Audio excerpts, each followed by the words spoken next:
మిద్దె తోటల సాగులో నిలువ పందిళ్ల గురించి తెలుసుకున్నాం. ఇప్పుడు పోర్టబుల్ పందిరి గురించి తెలుసుకుందాం. అసలు పోర్టబుల్ పందిరి అంటే ఏమిటి? దీనిని ఎలా తయారు చేసుకోవాలి? అసలు పోర్టబుల్ పందిరి అవసరం ఎందుకు? వీటి వల్ల మిద్దె తోటల సాగులో ఎంతవరకు ఉపయోగకరం? దీని నిర్మాణానికి అయ్యే ఖర్చు ఎంత? ఏ ఏ పంటలను సాగుకు వాడుకోవచ్చు వంటి విషయాలను ఇప్పుడు తెలుసుకుందాం. ఇవాళ మనం చర్చించే అంశం ఏమిటంటే పోర్టబుల్ పందిరి. మన మిద్దె తోటల్లో పెరటి తోటల్లో కూడా నిలువు పందిళ్ళ గురించి మనం ఇదివరకు మాట్లాడుకున్నాం.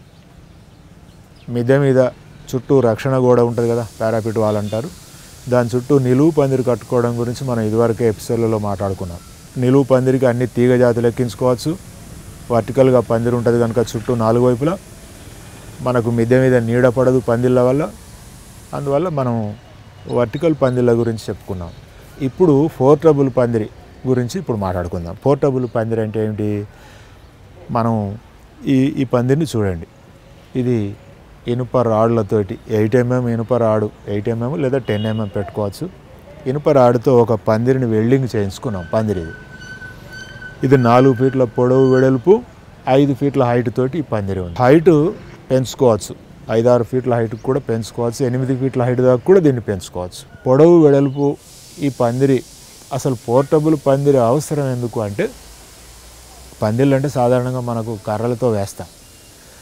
కర్రలతో ప్రతిసారి పందిరి వేయడం, కర్రలు ఆ పాదుల్లో చివికిపోతాయి. మనం పాదులను మట్టిలో పాతిన తర్వాత కొన్నాళ్ళకి ఆ పాదులు చివికిపోయి ఆ గుంజలు ఏవైతే ఉంటాయో, ఆ కర్రలు ఏవైతే ఉంటాయో అవి మళ్ళీ సైజు తగ్గిపోతాయి. ప్రతిసారి మనం పందిరి కట్టాలి. అంచేత ఈ పోర్టబుల్ ఐరన్ పందిరిని కనుక మనం ఒకటి వెల్డింగ్ చేయించుకొని ప్రతి మిద్దె తోటకు ఒక పోర్టబుల్ పందిరి ఉండాలి. పెరటి తోటకైనా మిద్దె తోటకైనా ఒక పోర్టబుల్ పందిరి కూడా ఉండడం చాలా అవసరం. పొడవు వెడల్పు ఎంత ఉండాలి అంటే, ఒకరు లేదా ఇద్దరు తీసి ఇంకొక చోట పెట్టగలిగినంత ఉంటే సరిపోతుంది. నేను మటుకు 4 ఫీట్ల పొడవు వెడల్పు చేసుకున్నాను. ఎందుకంటే నాకున్న మడులన్నీ కూడా 4 ఫీట్ల పొడవు వెడల్పు ఉంటాయి. ఒక మడిలో మనం టమాటో నాటుకున్నాం అనుకోండి, ఇలాగా ఒక మడిలో ఈ ఫైబర్ మడి 4 ఫీట్ల పొడవు వెడల్పు ఉంది. దీని మీద మరో చోటు నుంచి ఈ పందిరిని తెచ్చి ఈ టమాటా ఎదగగానే ఈ పందిరి తెచ్చి మనం ఇక్కడ టమాటా మీద వేసుకోవచ్చు. ఇక్కడ పైరు అయిపోయిందంటే ఇంకో మడిలో టమాటా పెంచుకున్నామంటే ఈ పందిరిని ఇలా లేపుకు వెళ్ళి మనం ఇంకొక మడి మీద కూడా పెట్టుకోవచ్చు. సంవత్సరాల తడబడి ఉంటుంది. అప్పుడు 4 ఏళ్ల కింద ఒక 1200 రూపాయలు అయింది ఇది చేయించడానికి. మీరు అక్కడ చేయించుకొని ఇక్కడికి వచ్చి ఫిడ్ చేసుకునే పద్ధతిలో చేయించుకోవాలి. ఇంత పెద్దదాన్ని పైకి లేపడం కష్టము. సో అందువల్ల మీరు ఆ పద్ధతిలో పైకి వచ్చిన తర్వాత ఫిడ్ చేసుకునే పద్ధతిలో మీరు ప్లాన్ చేసుకోండి. నేను అప్పుడు ఆ విషయం మర్చిపోయాను. కిందనే వెల్డింగ్ చేయించి మేము పైకి తీసుకురావడానికి చాలా కష్టమైంది మాకు, ఇంత పెద్ద పందిరి పట్టదు కనుక. లేదా రకరకాల సైజుల్లో ఎవరికి తోచిన పద్ధతిలో వారు చేయించుకోవచ్చు. ఈ పోర్టబుల్ పందిరి దేనికి వాడుకోవచ్చు? ముఖ్యంగా టమాటా పూర్తిగా తీగ జాతి కాదు, పూర్తిగా పొద జాతి కాదు. మనం టమాటో కనుక ఇట్లా దారాలు కట్టి మనం టమాటోను 2-3 రోజులకు ఒకసారి దాన్ని ఈ దారం చుట్టూ ఇట్లా తిప్పుకుంటూ వచ్చినట్టయితే 6-7 ఫీట్ల దాకా కూడా టమాటో పెరుగుతుంది. కానీ మన టెర్రస్ గార్డెన్లలో ఎప్పుడు కూడా ఈ 5-6 ఫీట్ల కంటే మించి నాకు ఎప్పుడు పెరగలేదు. సో అందువల్ల టమాటాను మనము తప్పనిసరి ఇట్లా టమాటా మీద ఒక పందిరి వేసుకుని, ఈ పోర్టబుల్ పందిరిని తెచ్చి టమాటా మడి మీద వేసుకుని ఇట్లా దారాలు, కొబ్బరి నూలుకతో మనం ఇట్లా దారాలు కట్టుకుని ఒక్కొక్క టమాటో మొక్కకు ఒక్కొక్క దారం కట్టి 2-3 రోజులకు ఒకసారి ఆ టమాటాను, ఎందుకంటే టమాటాకి సన్నని సపోర్ట్ తీగలు ఉండవు అన్నమాట. అందువల్ల మనమే కొంచెం సాయం చేయాల్సి వస్తుంది. ఒకవేళ మనం ఇట్లా దారాలు కట్టి పైకెక్కించకపోతే అది కిందనే పడి అంత చీకటి, చీడపీడలు అభివృద్ధి కావడానికి అవకాశం ఉంటుంది. టమాటాలు నేల మీద ఆనితే, మట్టి మీద ఆనితే మురిగిపోయే అవకాశం ఉంటుంది. తర్వాత వీటిని పైకెక్కిస్తేనే చాలా చక్కగా పెరుగుతాయి. మొక్కలు ఏవైనా సరే పైకి ఎదగడానికి అవి ప్రయత్నం చేస్తాయి. బాగా పైకెక్కిస్తే ఎదుగుదల ఎక్కువ ఉంటుంది. సో అందువల్ల మనం టమాటోకి తప్పనిసరి అయితే పోర్టబుల్ మనం పందిరి వాడాలి. అది పోర్టబుల్ అయితే మనకు ఎప్పుడు కూడా మన్నికగా సంవత్సరాల తరబడి మన్నికగా ఉంటుంది.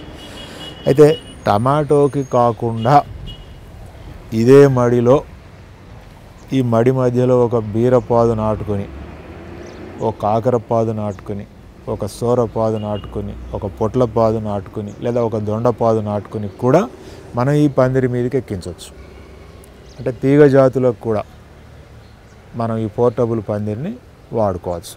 ఎందుకంటే ఏ తీగ జాతి పాదుకైనా కూడా ఇలాంటి ఇంత మడి కావాలి.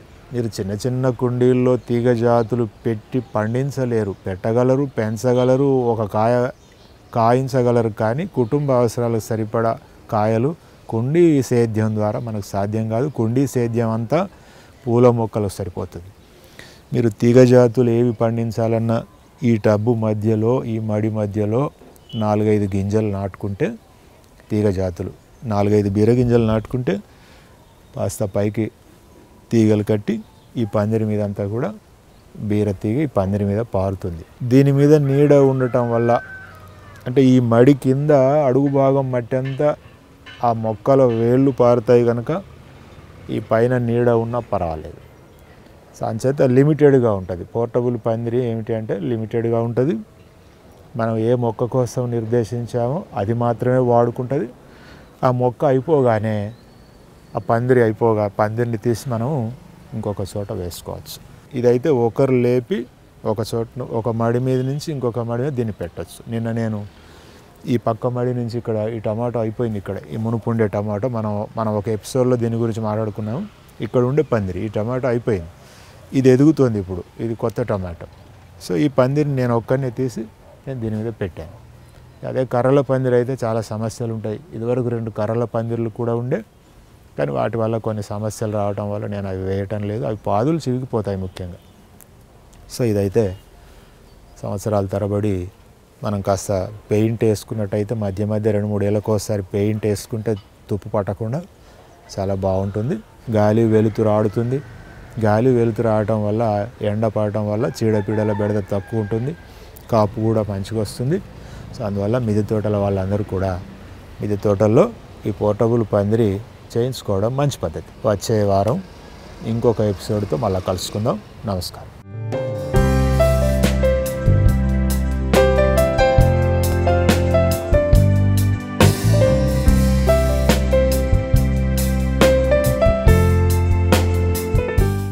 ఇది ఇవాల్టి నేలతల్లి కార్యక్రమం.